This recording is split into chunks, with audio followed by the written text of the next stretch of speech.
welcome back to Ireland AM. Now, from the barricades of Les Mis to Marvel's Hawkeye, he's the homegrown talent who continues to dazzle on stage and on screen. He's back on home soil for his latest performance, and we're delighted to have in studio this morning Fra Fee. Good morning, Fra. Hello, how's it going? Great to have you on. Yeah, it's really lovely to be here.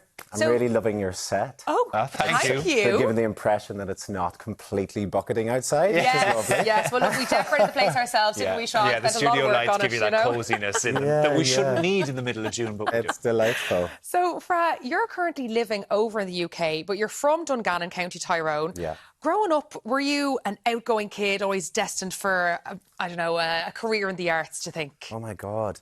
I guess you'll have to ask my parents how precocious and show-offy I was. OK. But I always enjoyed performing. My dad is really into amateur dramatics, and so he would have introduced me and my sisters to acting and drama and all these wonderful writers, and I always loved to sing. So, yeah, it was all around me, you know, just the idea of storytelling and performing. And I feel very lucky that I'm able to do it now. Yeah. So, because you left Northern Ireland in the early 2000s, wasn't it? Was that kind of a career decision? You were like, if I want to actually do this professionally, I'm going to have to go. I guess so. I was also just really keen to just spread my wings a little bit. So I went to university in Manchester to do music because, like I said, I was really into my music and singing and everything. And always really loved acting as well, and sort of needed a few years to figure out how I could really like merge those interests, I guess. And then I went to London and studied musical theatre, and I did musicals really for the first few years of my career.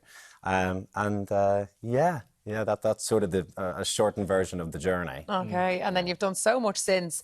But acting is very much about expressing yourself. And I have read in articles here before that you said growing up in the north of Ireland that you found it maybe a little bit tough to fully express your true self, your identity. Sure. Why do you think that was? I just think we had a long way to go, really, in terms of accepting people's differences. I'm so proud of where I'm from. And I think Ireland is an unbelievably inclusive and wonderful place. And I feel very safe here.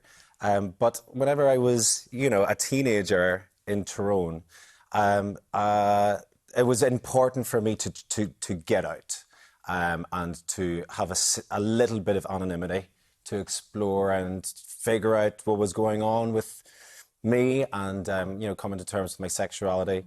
Because a lot of the signals, I guess, that I had been told in school and with, in a sort of religious-based school and everything, was telling me that maybe there was something wrong. So I needed to sort of battle that and combat that. Of course. But yeah, I'm very, very proud of where I'm from, and Ireland's is a real shining example, I think, to the world. Beautiful. Yeah. So you were talking about melding the acting and the singing, and you did that really with Les Mis, not just the stage, but the movie as well. I mean, that had to be pretty cool. Yeah, it was extraordinary. I was in the stage show in the West End for a year. I think I'd been doing it for about maybe 6 months, and we'd heard that this movie version was being made and Tom Hooper was going to be directing. And I think all of us had the opportunity to audition in some way, because of course there's like a million parts, and I was just unbelievably lucky to be cast. I guess I was the right age to play one of the students. And it was one of the first times that we were singing live on a movie set, which was amazing. But of course, it was what I was really used to as being a stage actor. And it was just the most thrilling thing.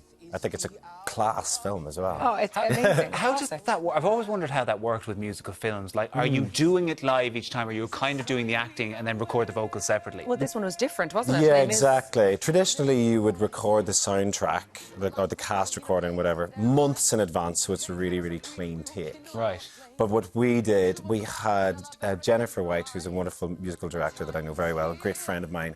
She was playing like a little keyboard somewhere offset, and she would be listening to us singing live. And so we would be determining the speeds, if we wanted to slow down, whatever, our interpretation of the music, which was facilitating how we were actually doing the acting and the emotional side of things. So she would have to play along with us, and then that's what they take to orchestrate and score fully. Oh, wow. And of course now it's become a proper thing. Like they do live singing in Wicked, you know. Yes. Cannot wait for part 2. You and me both. Oh my God. Just bring it on.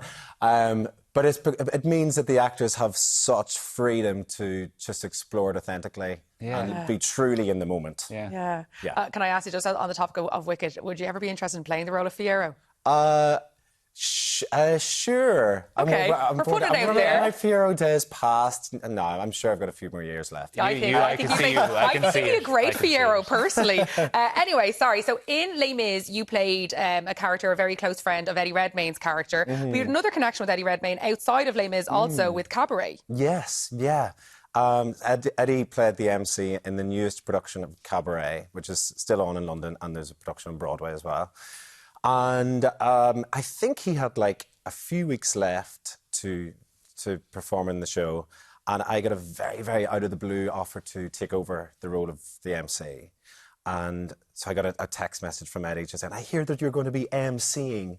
It was a real wonderful sort of passing on of the baton. And a great experience, and his interpretation of it was just like nothing I'd ever really seen. He's really phenomenal. He's such a chameleon of an actor. So it was quite scary to step into those shoes. No pressure. Yeah. But he was very generous and very supportive. It was a real thrill, and I had the best time in that show. Yeah. If you haven't seen that production, like, it's really worth seeing. One of the other ones that got you a lot of attention was when you played Andy in Lost Boys and Fairies. Yeah. It's kind of one half of a gay couple that's adopting a child. Is that like what drew you to that role? Oh my goodness, I'm so proud of that show. I actually saw Sean Daniel Young last night. He's over in Dublin at the moment. He plays Gabriel, and we're both so proud of it.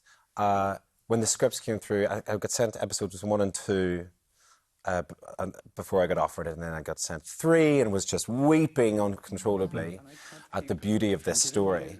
And what I loved about it, particularly as a gay man as well, was its sort of normalness. You know, it's just these two men living a domesticated life, and they want what other heterosexual couples very often want eventually. It's to start a family. And the adoption process, I don't believe, has been covered all that much, particularly from a gay perspective, on TV. So, like, that process was really unique and very different, and just so moving. You know, these kids really are in desperate need of a home and of loving parents. And so to really tune into that and tap into that and imagine what that would feel like was just the most moving experience. Yeah. I loved it. Yeah. And you played an accountant in that show, didn't you? Yeah. And you're representing, you know, a person from the LGBT community on stage who's going through something, or sorry, on screen who's going through something that a lot of people will. And I have to say congratulations. You married fellow actor Declan Bennett last November in Ireland. I did. Huge congratulations on that. What was the day like? Oh God, if you ever get an invitation to Mount Druid, which is this awesome venue outside Mullingar in County Westmeath. It's just class. So everyone stays in these shepherd's huts or yurts or whatever. So everyone's there, and it feels like you've just been given the keys to the kingdom, and they look after you. It was so special. And yeah, to have it in Ireland, you know, it was unreal. It was great. No, it sounds and looked amazing. Your home soil for the Pillowman. Yes. Martin McDonagh. Tell us about it. I'm so thrilled to be doing this play. I'm a huge fan of Martin McDonagh. I had been since I was a kid, and saw, you know, some of the Linan trilogy plays up in Northern Ireland. And of course, more recently, you know, with his movie success, I think 3 Billboards Outside Ebbing, Missouri is one of my favourite films. It's incredible. You know, incredible movie. So good. And The Pillowman is one of Martin's best, undoubtedly. It's not set in Ireland. It's sort of set in a nondescript totalitarian world state. And I am playing a character called Couturian, who is a writer who's been interrogated about the sort of gruesome content of his stories. And some of the stories are resembling a number of murders that are taking place in this town. And so he's been interrogated and they assume that he's guilty. And it is just deliciously dark and like all of Martin's great stuff, best stuff, very, very funny.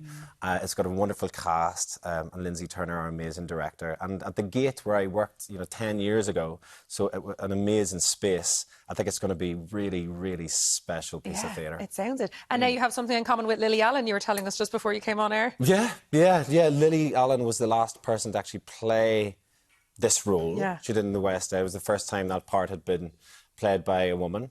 I read that she had started learning her lines months and months and months in advance. And when I got to rehearsal day one, I was like, yeah, maybe I could have done that too.